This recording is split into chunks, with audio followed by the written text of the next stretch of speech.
views and opinions expressed in Cold and Missing are exclusively those of the hosts. All parties mentioned are considered innocent until proven guilty in a court of law. Cold and Missing also contains adult themes and languages and is intended for a mature audience. Listener discretion is advised.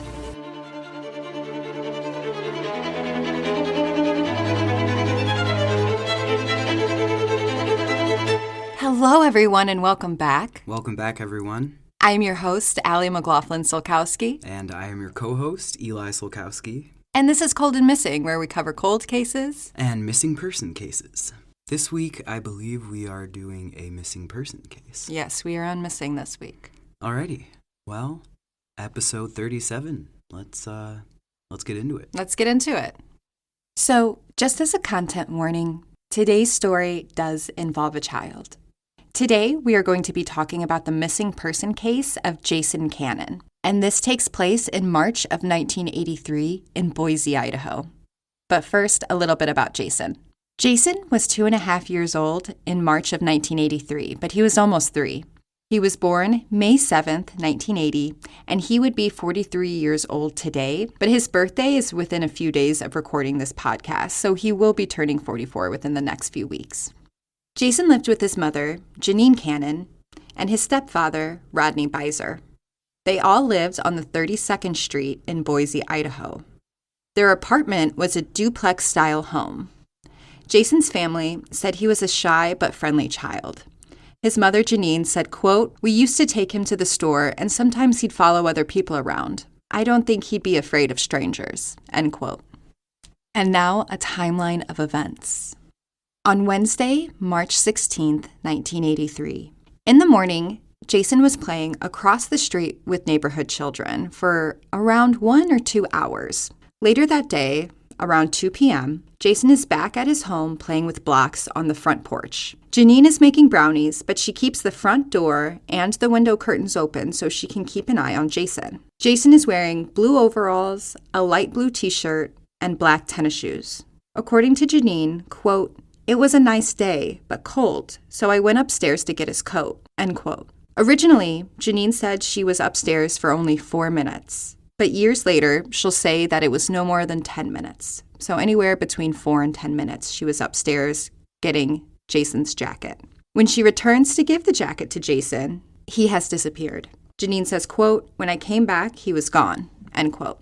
Janine spends about 15 minutes looking in and around their apartment for Jason. When she can't find him, she calls police, who arrive within minutes. Police immediately began to search for Jason.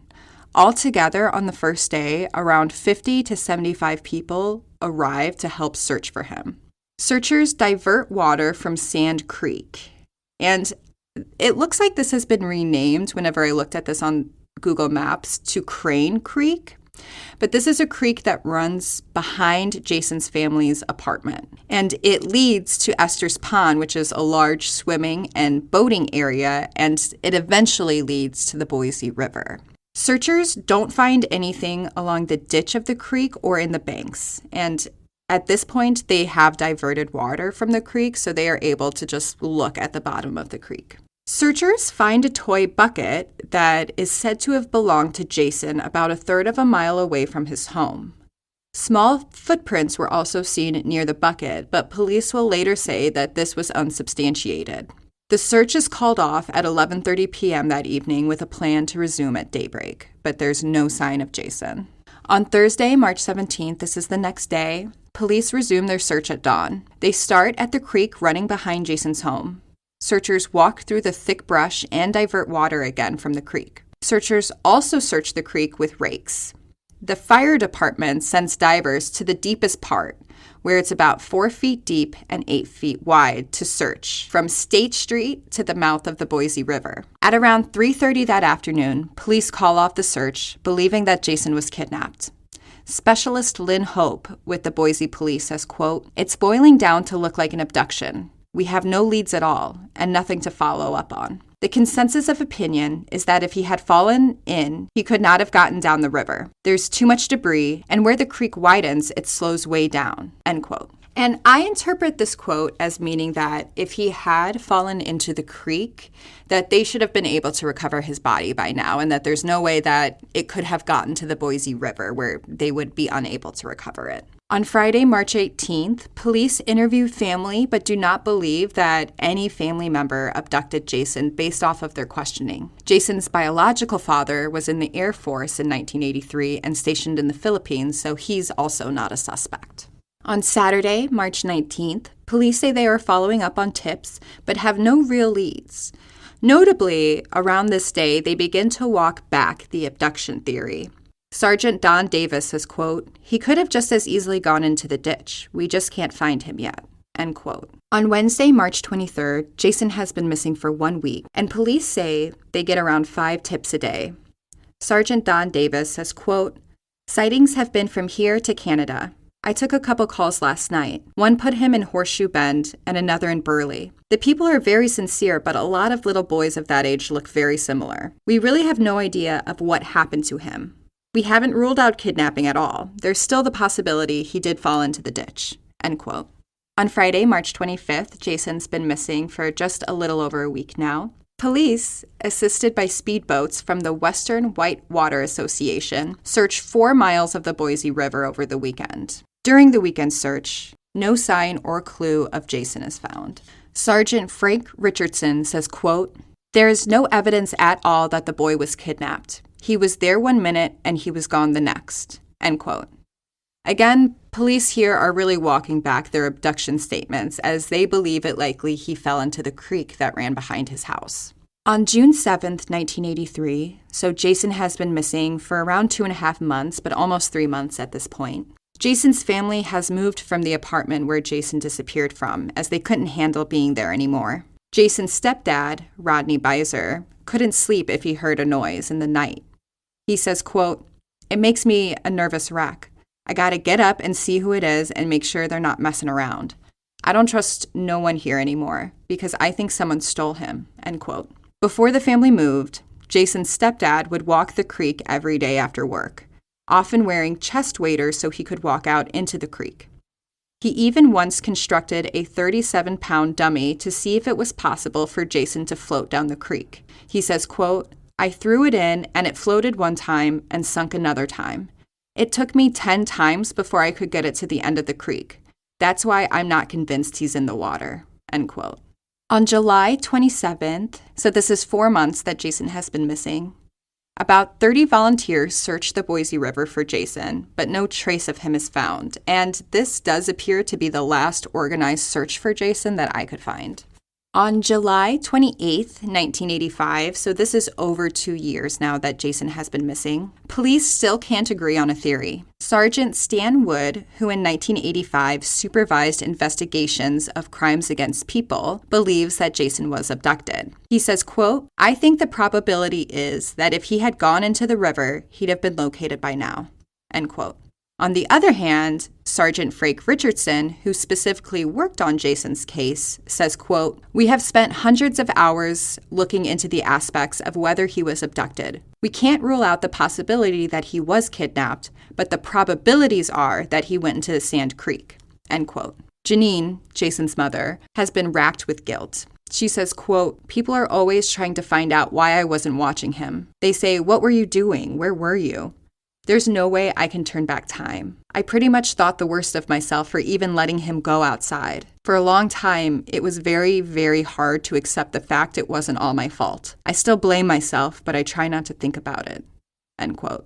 Janine still believes Jason is alive. She says, quote, "I think somebody took him and sold him. Somebody else is raising my son. Somebody that wanted a kid enough to buy a black market baby," end quote. And then the last real update I could find about Jason's case comes from June 6th, 1987. So this would be over 4 years that Jason was missing. Don Newell, who in 1987 was the commander of the juvenile section of the Boise Police, says, quote, "There is no reason to suspect foul play with Jason, but we keep the case open, just in case," end quote. Police believe that Jason fell into the creek and was carried into the Boise River. And that truly is the last update that I could find about Jason Cannon. There have been no additional searches and no trace of him has ever been found. But if you know what happened to Jason Cannon in March of 1983 or his whereabouts today, please call the Boise police at 208-377-6790.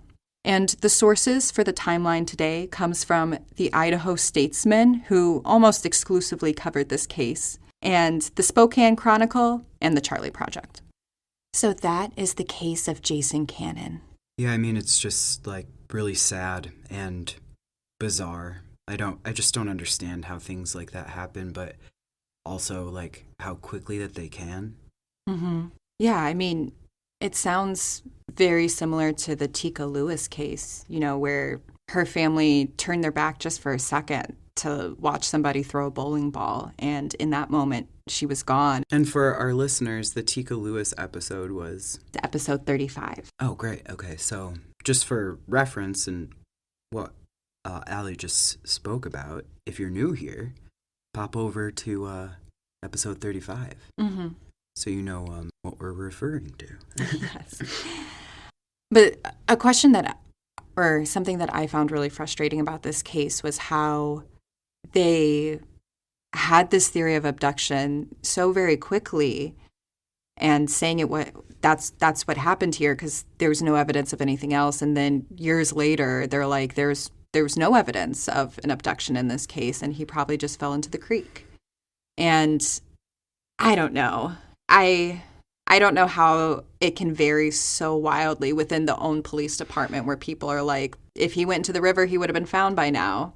Where others are like, there's no sign he was abducted, so that's not what happened. But I just think until you have evidence for sure that it was not a kidnapping, you can't rule that out. Just because there was no evidence here, like, it can happen so very quickly with kids, especially.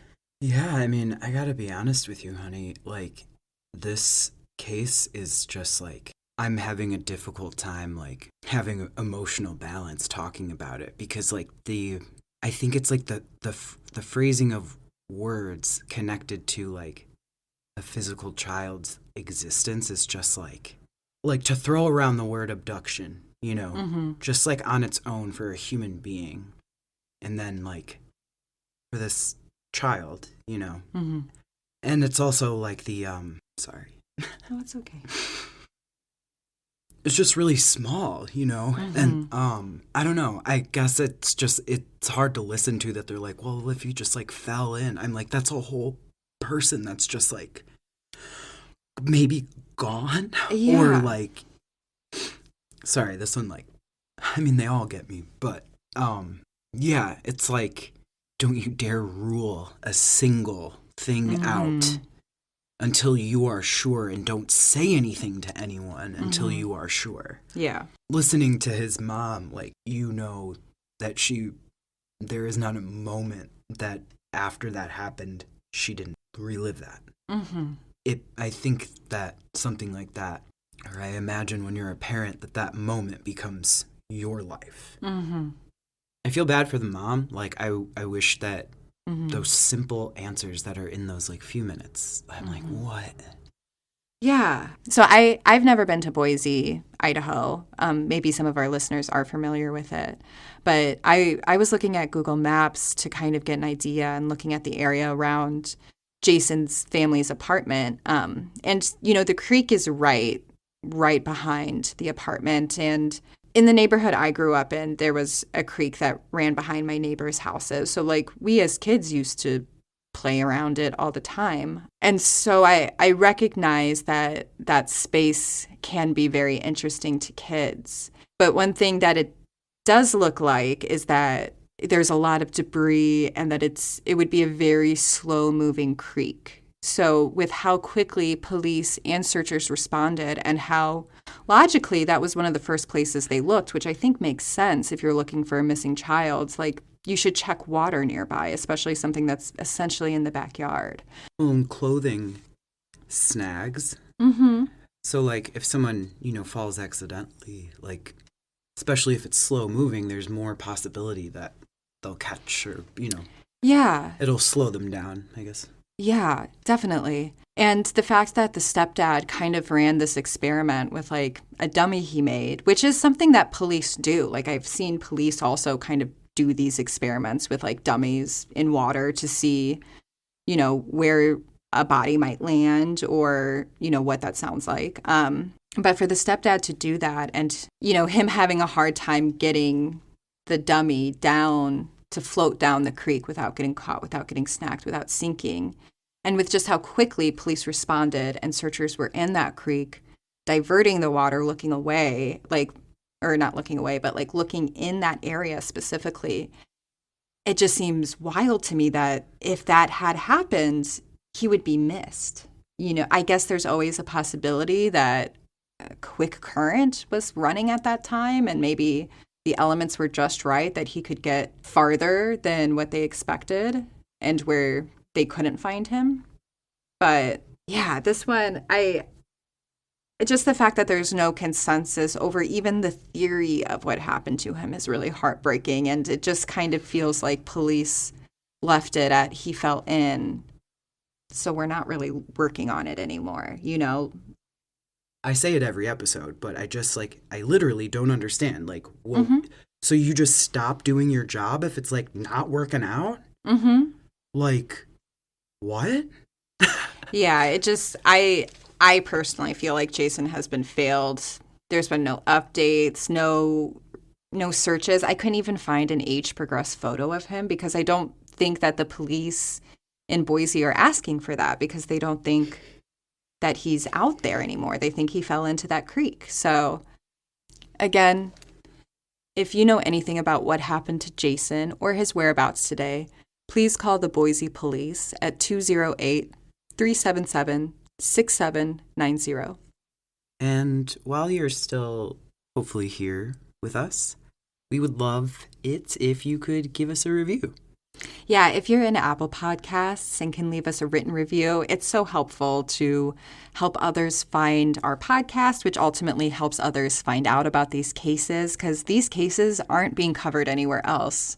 A lot of the cases we cover, this is the first time they've been talked about on a podcast. So getting them to as many listeners is the goal. And your reviews help do that. So if you can leave us a review in Apple, that would be great.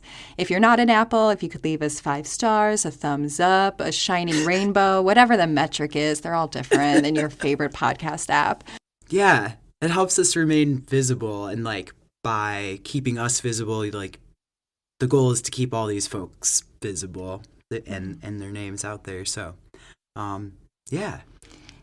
Subscribe. Like and subscribe. While you're in your phone, too, if you're not following us on Instagram, you can head over there and search us. Cold and Missing will pop right up.